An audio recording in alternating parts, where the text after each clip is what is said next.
자, 그래서 84쪽을 봅시다. 84쪽. 84쪽. 여기는 아직 학교에서 진도 안 나왔나? 네. 84쪽. 그래서 중력과 역학적 시스템이라고 되어 있어.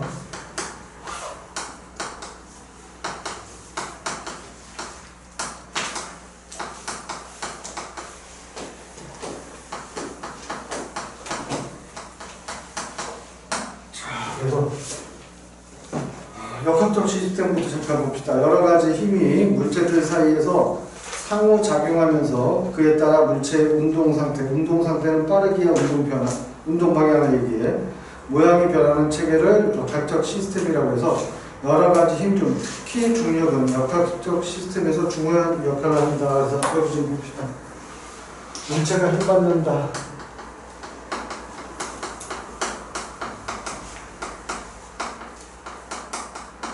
그럼 우리는 이 힘을 기호로는 포스 F라고 하고 힘 받는다는 건 힘이 0이 아니라는 뜻이야. 이 힘은 알자의 의미에 이해돼? 그럼 물체가 힘 받으면 세 가지 변화가 생겨요. 아까 교재에는 뭐 어떤 변화가 있다, 상태 변화가 있다, 뭐 그렇게 표현되어 있지? 형태 변화가. 첫 번째, 물체가 힘 받으면 빠르게 빠르게 변화가 있단다. 두 번째, 빠르게 변화가 있던가, 방향 변화가 있던가.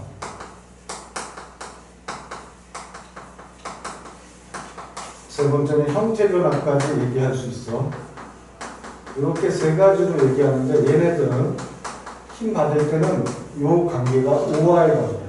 혹은 즉 힘 받을 때 빠르게 변화만 생겨도 돼. 근데 힘 받을 때 빠르게 변화, 방향 변화, 형태 변화 다 생겨도 돼. 아니면 방향 변화만 생기고 나머지는 안 바뀌어도 힘 받았다는 뜻이야. 이해되겠어? 이거 무슨 말인지? 범준이. 오케이, 고마워. 그런데 여기에 비해서 물체가 힘을 안 받는데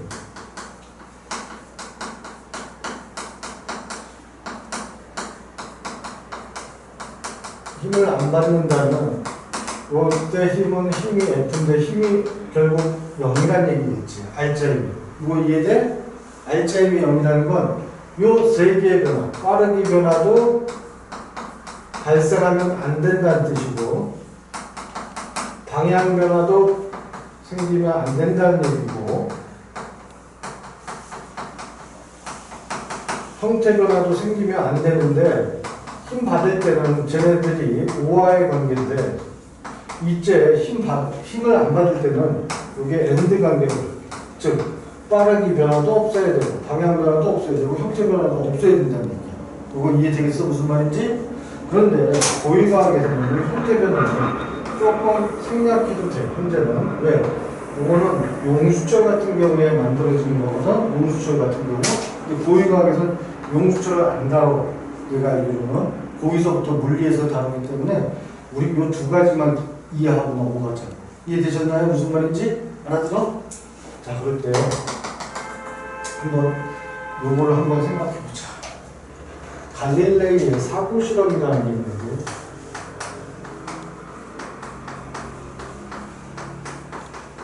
사고 실험이라는 건 실제 실험 장치를 갖고 하는 게 아니라 논리적으로 머릿속에서 논리 실험을 한다는 얘기야. 자, 그럴 때 이렇게 빗면이 있는데 여기가 마찰이 없는 빗면이라고 생각해 봅시다. 마찰이 없는 빗면에 공이 하나 이렇게 올려져 있어. 정지 상태야 지금. 이해되셨죠? 그럼 얘를 놓으면 이 공은 손을 잡고 공을 놓으면 어떻게 될까? 이쪽으로 들어 내려지겠지. 근데 내려오면 점점 범주나 흥미가 어떻게 될까? 많아지고. 왜 그러냐면 중력이라는 힘이 아래로 작용하고 있죠. 이해되시나요? 근데 운동 방향이 아래로 내려가니까 힘의 방향과 운동 방향이 같을 때는 항상 빠르기가 증가한다는 거 우리는 이해돼? 중3 때는 이렇게 얘기했지. 위치 에너지가 있던 물체가 위치 에너지 내려오면서 위치 에너지는 감소하면서 운동 에너지가 증가한다. 이렇게 얘기하는 게 똑같은 얘기야. 표현만 다른 거고. 이해돼? 범준이 알아들어? 자, 그럴 때 얘가 수평면에 이제 도착했어.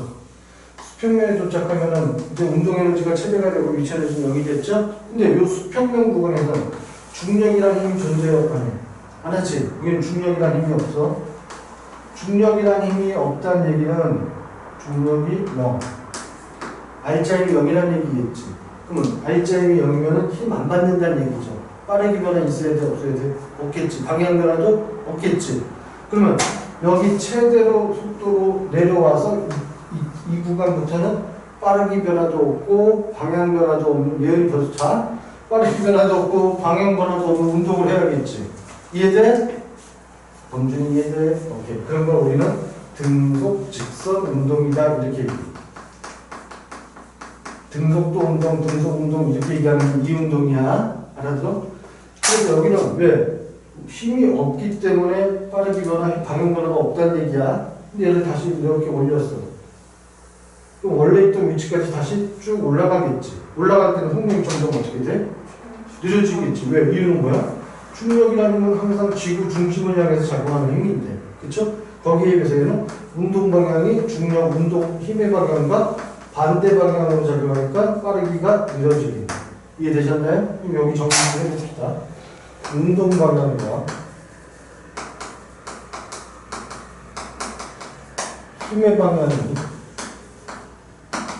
일치하는 거 같다는 얘기죠? 그러면 속력은 어떻게 된다? 증가한다고 얘기할 수 있겠네. 이해됐어? 거기에 대해서 운동 방향과 힘의 방향이 반대가 된대. 그럼 속력은 어떻게 돼? 감소한다 이렇게 얘기하면 되겠네. 이해되시나요? 여기까지 알아들어보더라도 알아들었지? 이렇게 또 하나. 자, 근데 이제 얘기하는 이 중력이 뭔지에 대해서 잠깐 설명할 건데, 중력은 지구가 이렇게 있을 때, 지구야. 지구 중심이 여기고, 중력은 항상 지구 중심을 어느 방향에서든지 간에 지구 중심을 향한다는 얘기야. 이해되셨나요? 이때 사과가 하나 여기에 나무에 사과가 하나 이렇게 걸려 있었어. 이해됐지? 요 사과의 질량을 스몰 m이라고 하고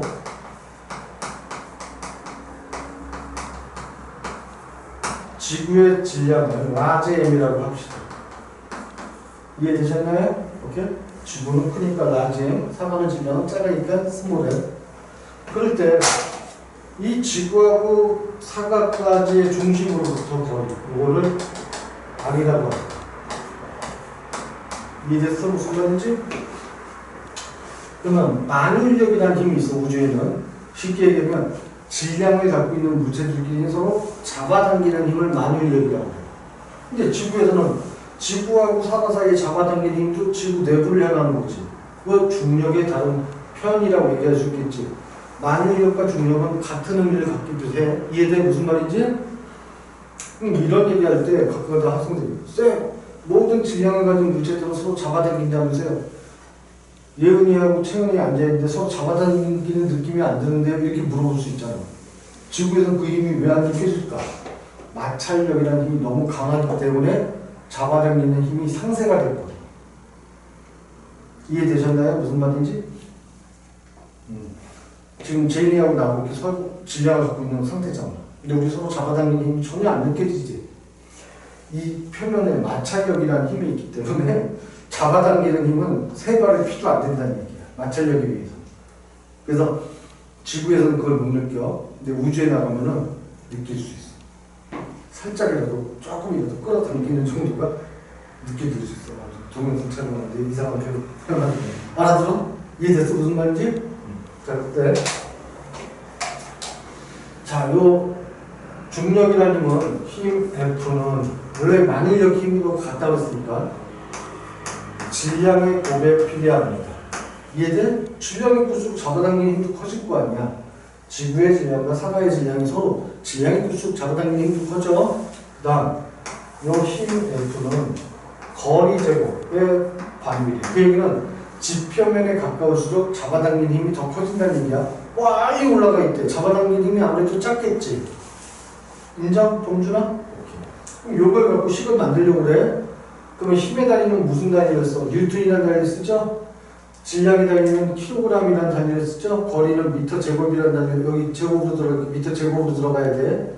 양쪽 항의 단위가 같아 달라. 다르지? 다를 때는 얘를 등식으로 만들려면 뭘 필요로 한다고 했어? 괜찮아. 다 까먹었어. 거기 수고 하나 쓰면 이제 한 10번 더 그래야 돼서 상수를 쓴다고 그랬지, 상수. 다 알면서 그러는 거지? 상수. 깨를 쓰면서 나 어떻게 하는지 한번 보려고 그러는 거지, 니들? 상수 깨를 쓰고 요걸 그대로 대입하면 되겠지? 이해되시나요? 알아들어? 그런데 요 상수가 특별하게 중요한 상수이기 때문에 K를 안 쓰고 만유인력 상수 G로 쓸 거예요. 이해되셨나요? 그래서 요 식은 중력을 나타내는 식이라고 표현할 수 있어. 다시 한번 정리해 봅시다. 식 이온화에 대해 힘의 F는 중력은 만유인력 상수 G에 두 물체 중심부터 거리 제곱에 반비례하고 물체 질량이고 라지 스몰 m에 비례한다. 이렇게 식 정리할 수 있겠지. 이 식 꼭 외우자. 알아들었어? 못 알아들었어? 그런데 이 중력을 얘기하는 또 다른 힘을 구할 때 중력을 이렇게도 얘기해. F는 mg라고도 얘기해. 이 m은 질량이야. 여기 있는 질량. 이 g가 뭐냐면 중력 가속도는 중력 가속도. 가속도 이제 좀 이따 설명할 건데 중력 가속도는 우리 중학교 때 이거 얼마로 배웠죠? 9.8 m/s 제곱이라고 외우라고 그랬어. 물론 나한테 배운 학생도 있고 안 배운 학생도 있지만 지금이라도 기억해. 중3 때는 이거 9.8 m/s 제곱 이렇게 가르쳤는데 이거 해석하는 거 예언이가 살짝 힘들하니까 질문해야지. 9.8 m/s 제곱 해석해봐. 1초당 속도가 9.8m/s씩 증가한다. 이렇게 해석해야 돼. 이해돼? 이거 무슨 말인지 꼭 좀 기억해놔야 돼. 여기까지는 이해되시나요? 알아듣겠어? 확실해? L? L이 어딨어? L이 G로 바뀐 거잖아요. 요거? 아니 그거 K. 요 K. 원래 우리가 상수 K로 쓰잖아. 대부분의 식에서. 근데 이건 특별한 상수이기 때문에 K라고 안 쓰고 G라고 쓰고 만일력 상수 이렇게 표현할 거예요. 이해됐어? 무슨 말인지? 우리가 전자기를 할 때 힘 어떻게 그랬어? 힘의 F는 전자기 상수 K의 R제곱분의 Q1, Q2. 그때 Q 상수를 썼었지? 근데 그 일반적인 상수는 K를 쓰고 나머지는 특별하게 의미를 갖는 상수들은 이름을 붙여줘. 기호를 달리. 이해됐어? 여기까지 이해되시나요? 여기 잠깐 요거를 이해하기 위해서 등속 운동하고 등속도 운동하고 잠깐 등속도 운동하고 등가속도 운동을 잠깐만 정리하고 넘어갈게. 등속 운동. 등속 운동이라는 건 뭐냐면 처음에 이 물체가 1m/s로 운동하고 있을 때 이 방향으로. 이해되지 범주나? 그럴 때 1초 후에 봤더니 이 물체가 아직도 1m/s로 움직이더래. 이 방향으로.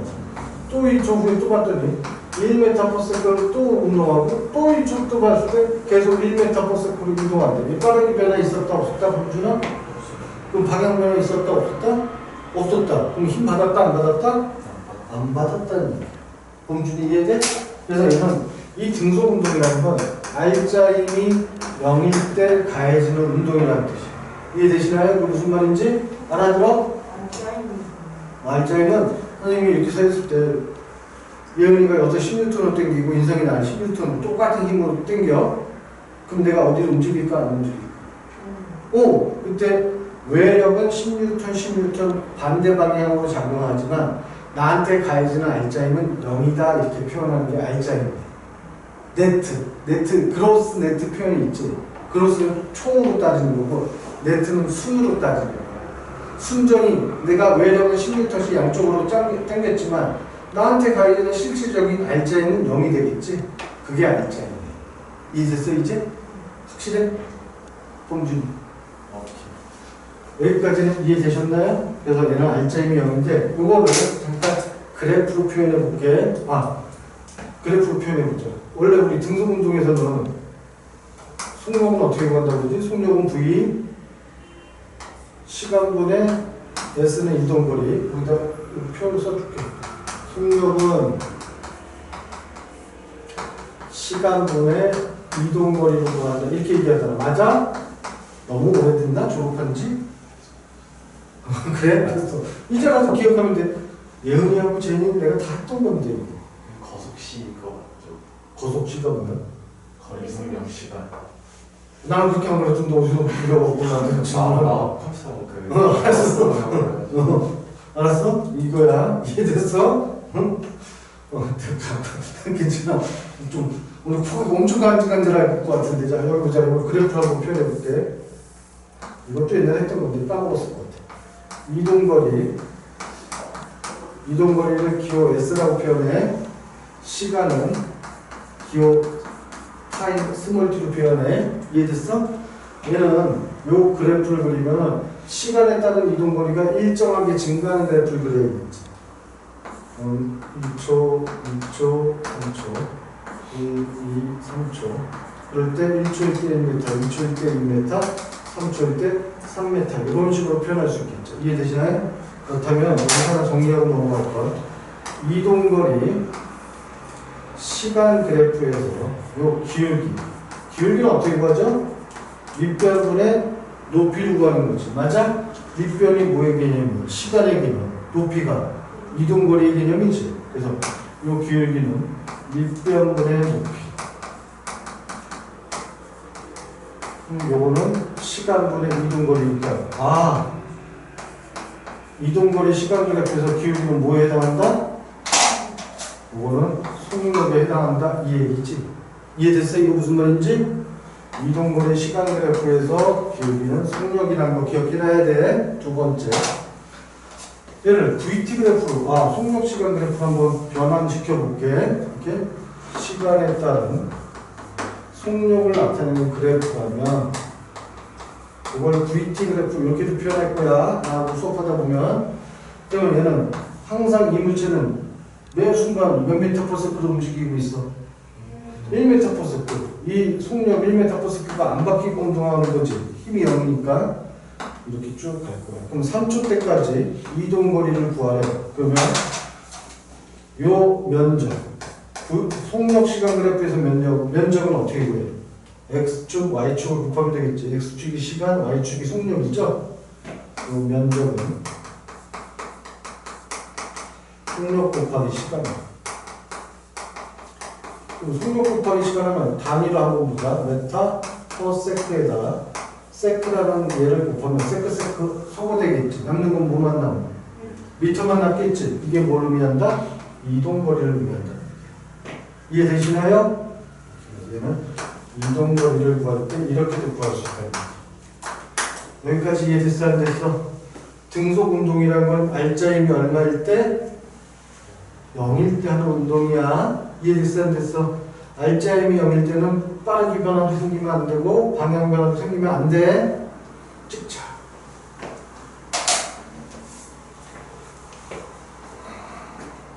제가 까먹고 폰을 안 해봤어요. 그러면 범준이는 제인이하고 친한 거 같은데 안 친한가? 저는 없어요. 그래서 미안해. 선생님 오늘 동영상 촬영하고 있었고 그래서 사진을 누가 채은이가 찍었지? 선생님한테 이따 보내줘. 그러면 이따가 내가 이렇게 받아서 보여줄게. 그럼 되지? 지어도 돼? 지어도 돼? 대신 봉준이 한번 노래 불러줘야 돼. 언젠가는 봉준이 노래 한번 불러줘야 돼. 아니요. 흔들리는 꽃들 속에서 약속했어 봉준아. 아니요. 자, 선생님 그 노래 얼마나 좋아하는데 여학생들도 많이 좋아할 텐데 근데 예은이 안 좋아해? 너 요즘 과묵해. 마음에 안 들어. 자, 그래서 교재 84쪽에 역학적 시스템 설명했고 중력 한번 읽어보자. 설명은 다 한 건데 중력은 이거 좀 설명해. 질량을 가지는 모든 물체 사이에 작용하는 힘 이해되시나요? 지구에서는 지구가 물체를 끌어당기는 힘을 중력이라고 표현하고 중력의 방은 항상 지구 중심이라는 거 이해되시나요? 그렇다면 사람이 지표면에 서 있을 때는 항상 지구 중심이니까 수직 방향을 연직 아래 방향 이렇게 표현해. 이해되시나요? 대답을 하지.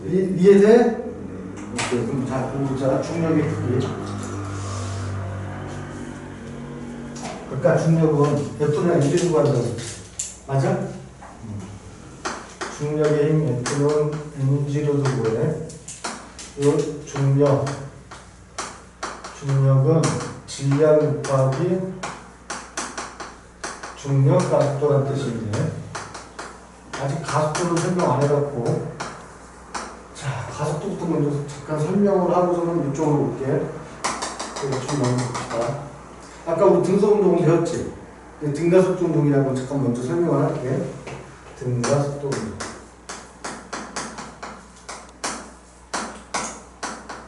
이때 요 등은 한자로 같다라는 뜻이야. 같자가 요 한자로 더할 같자야. 그러면 속도가 더해지는 값이 같다라는 뜻이거든? 그럼 이렇게만 이해하기가 어려울 거예요. 한번 봅시다. 처음에 이 물체가 1m/s로 운동하고 있었대. 그래서 운동 방향은 이쪽으로 가는데 또 시간이 1초가 흘렀더니 얘가 3m/s로 운동하고 있대. 그래서 또 시간이 1초가 흘렀을 때 속력을 측정해 봤더니 5m/s가 되고 있대. 또 1초가 흘렀어. 그랬더니 7m/s가 되고 있대. 이렇게 운동한다고 얘기합시다. 이해됐어요, 여기? 그러면 얘는 매 초당 속력이 지금 여기에서 여기까지 가는데 얼마만큼 속력이 증가했어? 2m/s만큼 증가했죠. 또 여기서 여기까지 속력이 2m/s만큼 증가하죠. 여기서 여기까지도 또 2m/s만큼 속력이 증가하지. 몇 초당? 1초당 증가하는 거지. 이해돼? 이해돼? 요거를 표현을 하면 이렇게 돼. 1초당 속도 변화량이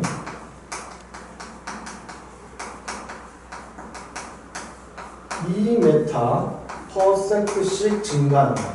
말로 풀었으면 이렇게 되는 거 이해되셨나요? 알아듣겠어?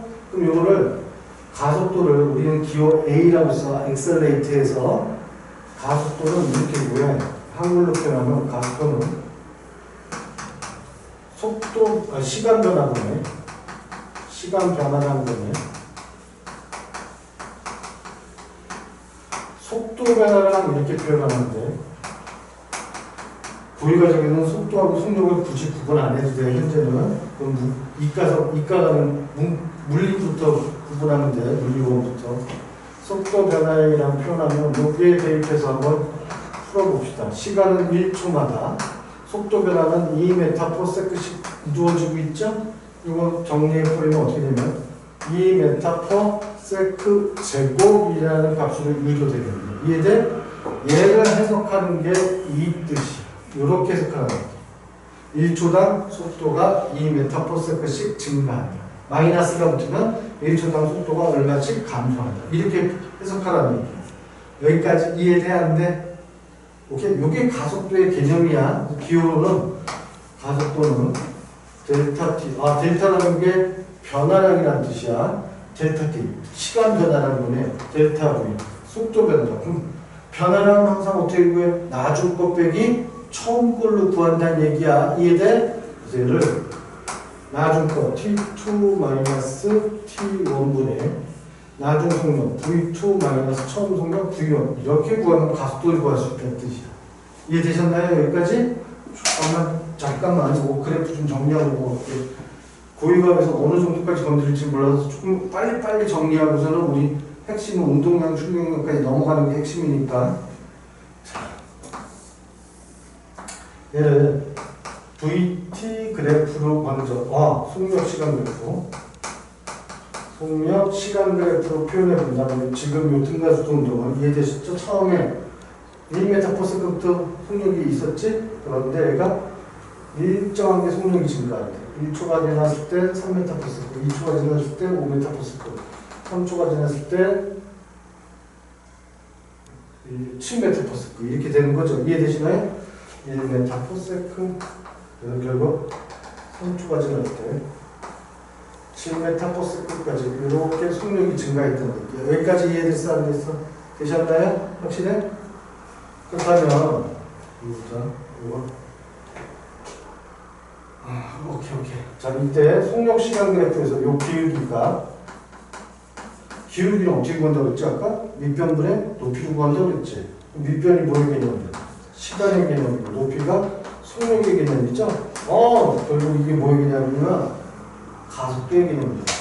시간 그래프에서의 기울기는 가속도를 의미한다. 이걸 기억해 주시고요. 여기는 시간 3초 동안에 1부터 7까지. 그러면 가속도는 시간 0부터 3초 맞죠? 1, 2, 3, 3, 5, 오케이. 그럼 가속도가 2m/s. 요거는 얼마야? 6이지? 속도 계산이 6 나오네. 시간 몇 초 나왔어? 3초 나왔지? 3분의 6이니까 2m/s 제곱 맞네. 가속도 이렇게 구한다는 거야. 이해됐어 이거? 두 번째.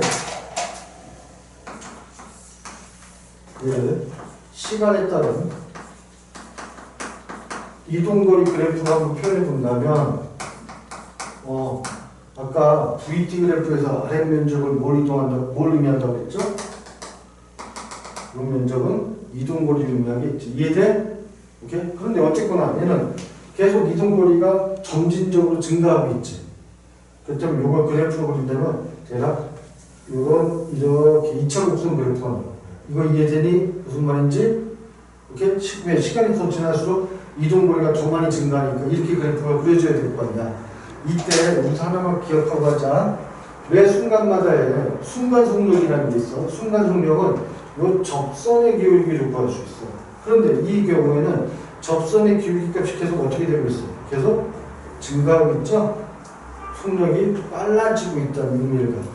이해됐어? 안 됐어? 알아들어? 그래서 순간 속력은 접선의 기울기를 구하면 되고, 만약에 평균 속력을 구하고 싶대, 요 점과 요 점의 평균 속력을 보면 두 점을 연결하면 돼. 이해되셨나요? 그래서 평균 속력은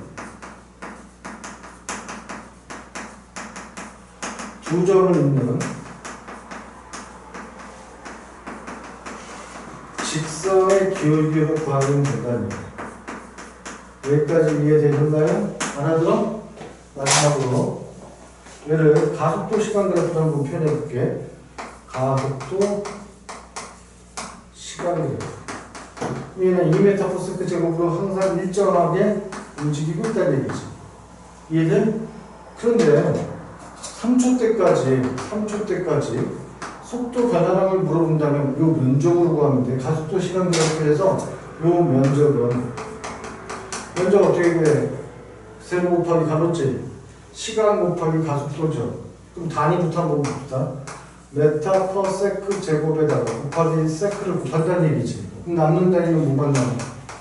메타 퍼 세크라는 단위만 남겠지. 이거 이해돼? 이게 뭐야? 속력이지? 가속도 시간 그래프에서 아래 면적은 속도 변화량이라는 뜻이야. 이해되셨나요? 알았겠어? 속도 변화량. 이게 가속도의 개념이야. 이해되니? 무슨 말인지? 그런데 여기 잠깐 다시 한번 보자. 이 물체는 지금 얘를 누군가 밀고 있기 때문에 그 미는 걸 힘이라고 얘기할 수 있겠지. 힘이 작용을 할 때 1초당 계속 속력이 2m/s씩 증가하는 거지. 그럼 이 힘의 크기는 계속 커진다라고 얘기할까? 아니면 일정하다고 얘기할까? 일정한 거야. 이 힘이 일정하니까 매 순간 2m/s씩 증가하는 거야, 속도가. 이거 이해되겠어? 무슨 말인지? 그래서 얘는 힘이 일정하다 이렇게 표현해요. 힘이 일정하다면 가속도도 일정하게 돼. 그러니까 가속도가 얘는 2m/s 제곱으로 일정해진 거야. 힘이 들쭉날쭉하면은 속도 변화량 값이 들쭉날쭉해지는 거야. 이거 알아듣겠어? 확실해? 여기까지? 오케이? 그럼 여기 봅시다. 이렇게. 여기에 얘기하는 요 m이 질량을 의미하고 요 g라는 게 바로 중력가속도야. 그럼 이 중력가속도는 뭘 의미하냐면 지구에서 중력이란 힘에 의해서 만들어지는 가속도라는 뜻이야. 이해됐어? 무슨 말인지? 질량이란 값은 어디 가든 측정할 때 그 값이 안 바뀌어. 지구에서 질량을 측정하든 달에 가서 질량을 측정하든 그 값은 안 바뀌어. 이해되시나요? 근데 우리가 무게라고 표현하는 게 바로 요 mg를 무게라고도 표현해. 그럼 이 무게라는 건 중력에 의해서 만들어지는 값이라는 뜻이야. 알아듣겠어? 이거 무슨 말인지? 그러면 지구는 여기 있고 지구 주변을 누가 공전하고 있어? 달이 공전하고 있죠. 이런 식으로. 이해되셨나요? 공전하고 있단 말이야. 지구를 라지 m이라고 하고 달을 스몰 m이라고 합니다. 스몰 m. 지구하고 달하고 이렇게 있대. 그럼 질량이 누가 더 커? 지구가 더 크지? 지구 표면에 있는 사과와 달 표면에 있는 사과는 지구 표면에 있는 사과와 달 표면에 있는 사과의 질량은 동일하겠네? 동일한 질량을 갖고 있는 사과라면 이해돼? 그럴 때 여기에 가해지는 중력과 속도와 여기에 가해지는 중력과 속도 값은 다르겠지. 그래서 지구의 중력각도는 크고 달에서는 지구보다 6분의 1 정도밖에 안 돼. 질량이 작고 크기도 작으니까 이해돼? 그래서 지구에서 측정하는 무게와 달에서 가서 측정하는 사과의 무게는 달라질 수 있다는 뜻이야.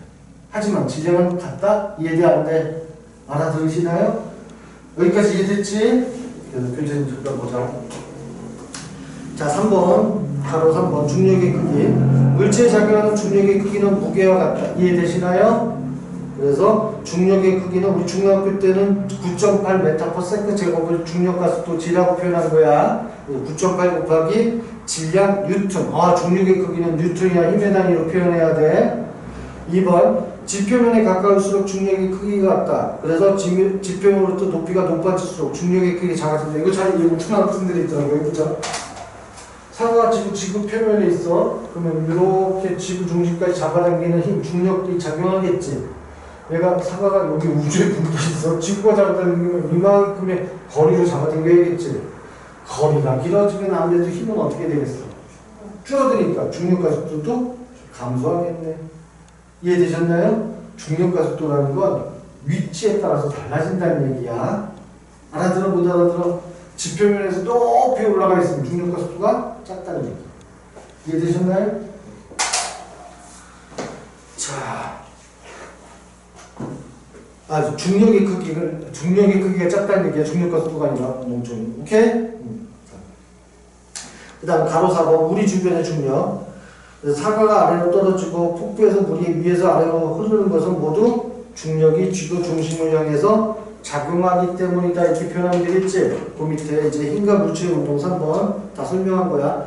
힘이 작용하지 않을 때 운동 상태는 방향하고 빠르기가 있으면 되겠죠. 이해되시나요? 그게 변하면 안 되는 거야. 변하지 않는다야. 힘이 작용하지 않을 때. 그러면 정지에 있는 물체는 계속 정지할 거고 운동 중인 물체는 계속 빠르기야 방향이 변하지 않겠죠. 거기 속도라고 표현된 거는 사실은 선생님 봐봐. 나 이거 안 했었는데. 여기다 한 번만 잠깐만 하고 붙일게. 원래 물리량이라는 건 두 가지가 있어. 물리량. 거기 갑자기 속도가 있는 거 지금 봐서 내가 이거 설명하는 거. 물리량이라는 건 스칼라라는 물리량이 있고 벡터라고 불리는 물리량이 있어. 근데 스칼라는 크기만 있는 물리량이야. 크기만 있는 물리량.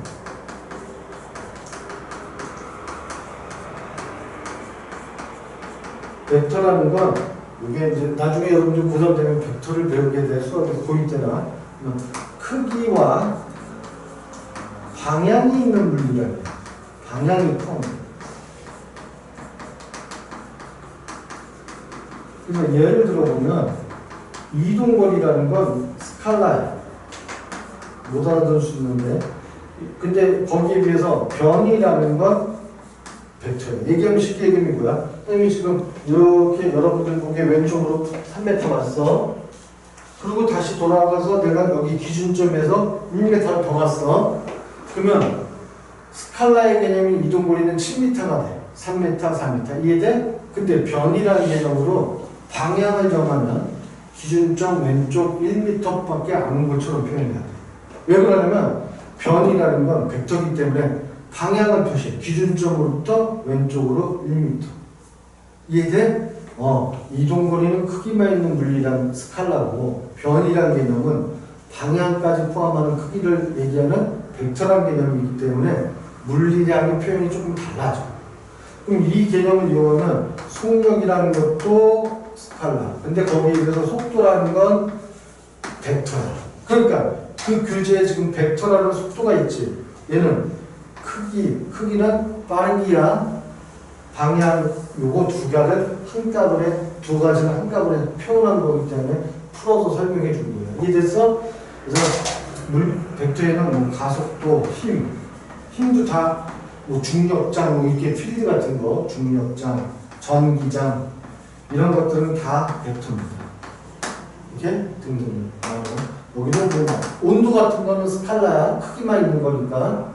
이해되는데 알아들어? 나중에 이따 좀 정리해보고. 그래서 교재에는 거기 힘이 작용하지 않을 때에서 그 운동 상태 변하지 않고 정지한 물체는 계속 정지하고 운동 중인 물체는 계속 속도가 변하지 않는다. 그 속도가 빠르기와 방향을 같이 포함하고 있다는 뜻이야. 이해되셨죠? 그러면 그럴 때는 결국 무슨 운동을 해? 운동하던 물체는 등속 직선 운동을 하게 된다는 얘기야. 이해되시나요? 그래서 속도가 일정한 운동, 속력과 운동 방향이 변하지 않는다. 물체에 작용하는 알짜임이 0이다. 여기까지 이해되시나요? 그렇다면 그 우측에 힘이 작용할 때에 대해서 한번 읽어볼게. 힘이 작용하면 운동 상태가 변하겠죠. 빠르기가 변하든가 방향이 변하든가. 이해되셨나요? 그렇다면 힘이 운동 방향과 같은 방향으로 작용하면 속력은 증가할 것이고 힘과 운동 방향이 반대라면 속력은 감소하겠지. 이해돼 범준아? 오케이. 그 밑에 보면 등가속도 운동은 힘이 작용할 때 하는 운동이란 얘기야. 힘이 어떻게 작용해? 일정하게 작용할 때 하는 운동이란 얘기야. 그래서 속도 변화, 즉 가속도가 일정한 운동을 등가속도 운동이라고 하고 물체의 속력이 일정하게 증가하거나 일정하게 감소한다는 의미를 갖고 물체에 작용한 크기의 알짜임이 일정한 크기의 알짜임이 작용한다. 여기까지 이해되시나요? 확실해? 확실해? 오케이. 여기까지 기억해 두시고요. 표충만 좀 봅시다. 중력법칙. 중력법칙에서 처음에 얘기했던 내가 만일력 또는 중력이라고 얘기했던 힘의 공식이 나오죠? 기억해 두셔야 되고요. 힘 F는 만일력 상수 G에 두 물체 중심으로부터 거리 제곱에 반비례하고 물체의 질량의 곱 라지 m 스몰 m에 비례한다. 이해됐지? 말로 이해하고 있으면 식을 유도할 수 있어. 나중에 다시 한번 볼 거고 지구 표면에서의 중력 가속도는 9.8m/s 제곱이다 이렇게 얘기할 수 있고 이해되시죠? 가속도는 엑셀레이터 A 그래서 시간 변화량 분의 속도 변화량 아까 얘기했던 T2-T1분의 V2-V1이라고 얘기할 수 있고 여기 집중 하나만 더 볼게. 그런데 이 등가속도 운동에서 이 힘은 어떻게 보냐면 만일 이 물체가 2kg이었다라고 가정합니다. 오케이? 2kg의 이 물체에 작용하는 가속도가 얼마나? 2m/s 제곱이죠? 알짜임을 구하는 힘 F는 MA로 구할 수 있어. 여기서 대입해보자. 질량 2kg 곱하기 가속도 2m/s 제곱이니까 얘는 4kg m/s 제곱을 우리는 4N 이렇게 표현합니다. 4N이라는 건 이렇게 되었을게. 4kg 물체를 1m/s 제곱씩 속도를 증가시킬 수도 있고 2kg 물체를 2m/s 제곱씩 속도를 증가시킬 수 있고 1kg 물체를 4m/s씩 속도를 증가시킬 수 있고 그 얘기는 질량이 적을수록 속도 변화는 더 크게 나온다는 얘기겠네. 질량이 크면 속도 변화는 작게 나온다는 얘기. 당연한 얘기지 지금. 선생님 좀 뚱뚱한 사람은 힘껏 밀어야지 좀 움직이는 거 같고 예언이처럼 가벼운 애는 살짝만 밀어서 막 튕겨나갈 거고. 이해돼? 그 얘기야. 여기까지 이해되셨나요? 이해돼 안 돼? 여기까지 한번 자막까지 하고서 할까? 네, 여기까지 한번 찍자. 지금 그리고 5분만 쉬었다 하자. 범준아 이해되는겨? 예언이 이해되는겨? 요즘 수업 태도가 별로 마음에 안 들어. 이건 잘하고 있는 거지 예언아? 믿어도 되지? 지금까지 쉬었다 하자. 5분만 쉬었다 하자. 혹시 질문 있어? 지금까지 한 거? 있으면 바로 얘기해. 잠깐 쉬기 전에 설명 끝내주고 나갈게. 자연학과 운동 봅시다.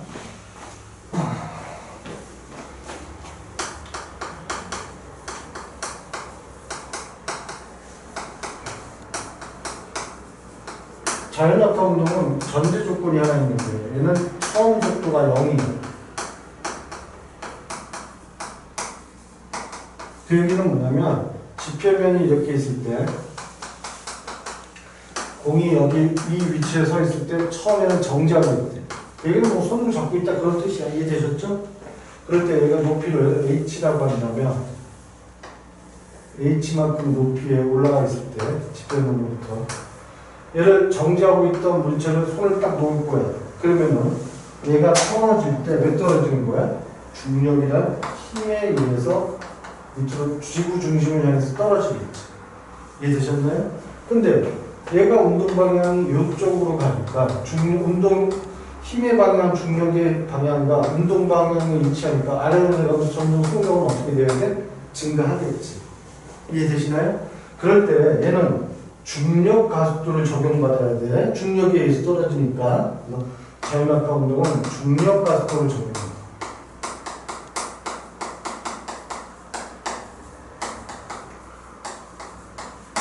자, 먼저 이거부터 하나 설명할게. 아까 처음. 자, 이거 봅시다. 예를 들어서 이렇게 괜찮아. 여기 날 봐봐. 지금 종이하고 분필이 있는데 내가 예를 들어 동시에 손을 놓을 거야. 누가 먼저 떨어질까? 왜? 마찰력이라는 힘이 지금은 존재하니까 떨어지면 종이는 조금 늦게 떨어지겠지. 이해돼? 근데 만일 마찰력이라는 힘이 상쇄가 됐다면 얘네들은 동시에 떨어져야 돼. 뭐 보여줄게 봐봐. 내가 분필을 종이 위에 올려놨지? 그러면 얘와 요 분필이 받는 마찰력은 동일해지는 거지. 그럴 땐 동시에 떨어지네. 봉준아 이해되겠어? 이거 무슨 말인지?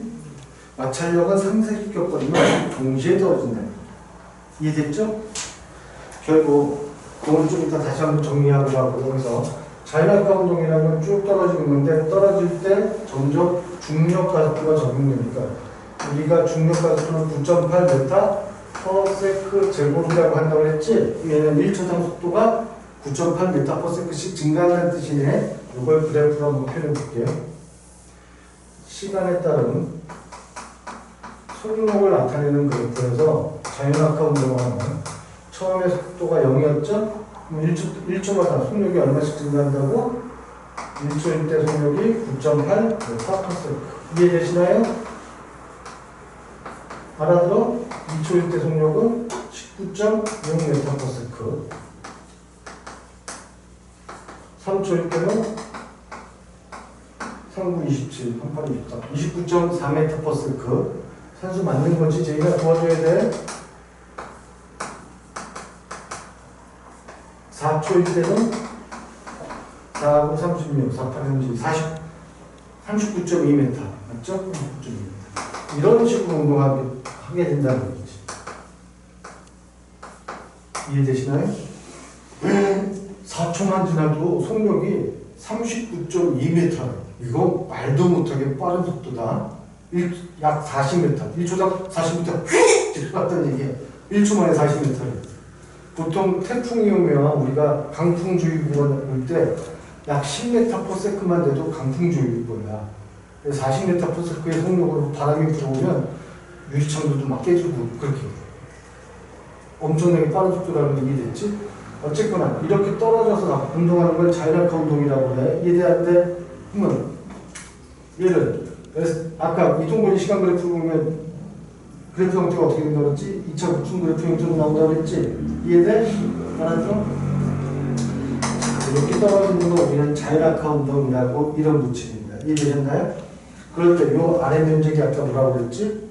이동거리 시간 그래프에서 아래 면적은 괜찮아. 좀 전에 배웠으니까 금방 까먹네. 오래된 것도 잘 까먹고 금방 배운 것도 잘 까먹고 유명한 학생들이야 우리. 요 아래 면적 4초 때까지 아래 면적 이동거리 시간 그래프에서 아래 면적은 미쳤겠다. 속력 시간 그래프에서 아래 면적은 이동거리에 해당한다고 했죠? 면적이 이동거리. 그럼 이 이동거리는 4초 때까지 계산하면 얼마나? 계산해보면 2분의 4 곱하기 39.2m/s니까 결국 요거 계산하면 산수가 안 돼. 약 한 70m? 78? 78m. 약 78m 정도 됩니다. 어떤 물체가 쭉 떨어지는데 4초 걸렸다면 그 물체가 원래 있던 높이는 얼마? 아, 78m. 아파트로 치면 한 몇 층일까? 28층 정도 되겠네. 이해돼? 왜? 아파트는 한 층당 2m 있거든? 2m 나눠주면 39인가? 아니다. 25층. 28층? 30층 나왔어요? 여기 78, 78 2 나누면 34죠? 39.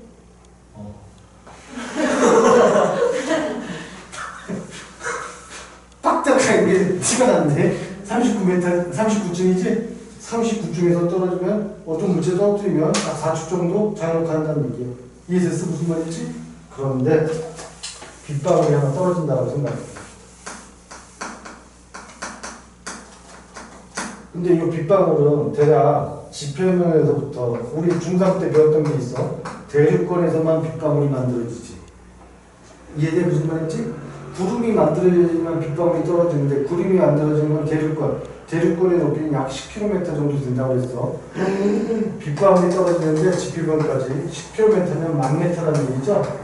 이해되시나요? 그럼 1000m 떨어질 때 속력은 이거보다 훨씬 더 빠르겠니? 그럼 우리 생각해보자. 비 오는 날 걸어다니면 빗방울 맞으면 부르면 머리 빠꾸나 우리 선생님 빗방울 맞아서 이렇게 된 건 아니고, 오케이? 머리숱이 빠진 건 빗방울 맞아서는 아니고, 어쨌거나 이 1000m 높이에서 떨어지면 엄청나게 빠른 속도로 떨어지니까 빗방울 맞으면 큰일 나는데 우리 빗방울 맞아도 멀쩡하잖아. 이해돼? 왜 그런지 설명할게. 자, 빗방울이 떨어질 때는 중력 때문에 내려오면서 점점 속력이 빨라지겠죠. 근데 실제로는 대기에는 공기 입자들이 있기 때문에 얘가 부딪혀서 마찰력 또는 저항력이라는 힘이 발생해요. 이해되시나요? 마찰력, 저항력 같은 의미로 표현하면 되겠는데, 즉 공기 입자들하고 빗방울하고 부딪히니까 운동 방향으로 반대의 힘이 작용한다는 얘기야. 그러면 처음에 빗방울이 떨어지는 속력 시간 그래프를 나타내면 이렇게 나타낼 수 있는데, 처음에 속력이 점점 증가해요. 이해되셨죠? 그러다가 일정 속력이 되면, 일정 시간이 되면 더 이상 속력이 증가 안 해. 이거 나눠서 보면은 이 구간에서는 중력이라는 힘이 마찰력 또는 저항력보다 힘이 크기 때문에 운동 방향과 힘의 방향이 같기 때문에 속력이 증가하는 거야. 이해돼, 범준아? 그런데 이 구간에서 이제 속력이 일정하지. 이런 걸 무슨 운동이라고 그래? 등가속도. 아니, 미쳤다. 왜 이러지? 등속도 운동. 이 구간은 등가속도 운동이야. 이해돼? 가속도 운동 또는. 근데 이 등속도 운동 구간에서는 중력과 저항력이 어때야 돼? 같아지니까 빗방울이 떨어질 때 그렇게 빠른 속력으로 안 떨어진다는 얘기야. 이때 이 속력을, 빗방울의 속력이 일정해질 때 우리는 종단 속도 이렇게 표현해. 몰라도 되는 건데 사실은 어쨌거나 빗방울이 떨어질 때는 자연학파 운동에 의해서 엄청나게 빠른 속도가 아니라는 얘기지. 왜? 저항력이 실제 작용하기 때문에 또는 마찰력이 작용하기 때문에. 이해돼? 여기까지? 알아들어? 자, 교재 좀 잠깐 봅시다. 자, 84쪽에 하단에 중력을 받는 물체 운동, 자연학파 운동. 공기 저항을 무시할 때 처음 속력이 0인 상태에서 중력을 받아 지표면을 향해 떨어지는 물체 운동을 자연학파 운동이라고 하고, 운동하는 동안 일정한 크기의 중력이 물체에 작용한다. 무슨 말인지 되시나요? 2번 연집 방향. 연집 방향이 수직 방향이라는 뜻이야. 이해됐지? 연집 방향으로 등가속도 직선 운동을 하며 속력이 일정하게 증가한다. 표현 이해되시죠? 운동 방향과 같은 방향으로 중력이 계속 작용하기 때문에 빨라진다는 얘기겠네. 그 다음 3번 공기 저항을 무시할 때 무게가 다른 두 물체 동시에 낙하시키면 두 물체는 동시에 바닥에 떨어진다. 아까 분필하고 종이를 마찰력이라는 게 있을 때는 분필이 먼저 떨어지지만 마찰력을 무시하면 동시에 떨어진다는 거 증명했었지? 이해돼? 그래서 3번까지는 이해되시나요? 그 다음 보충난 좀 봅시다. 거기 힘과 가속도 법칙에서 아까 F는 ma라고 했지? 가속도를 구하는 방법은 m분의 F라고 표현하면 되겠네. 보충난 마지막에. 이해되셨나요? 여기까지 설명했고요. 다음 주에는 85쪽에 수평 방향으로 전체 이거 잠깐만 한번 써머리 좀 하고 진도 끝낼게요.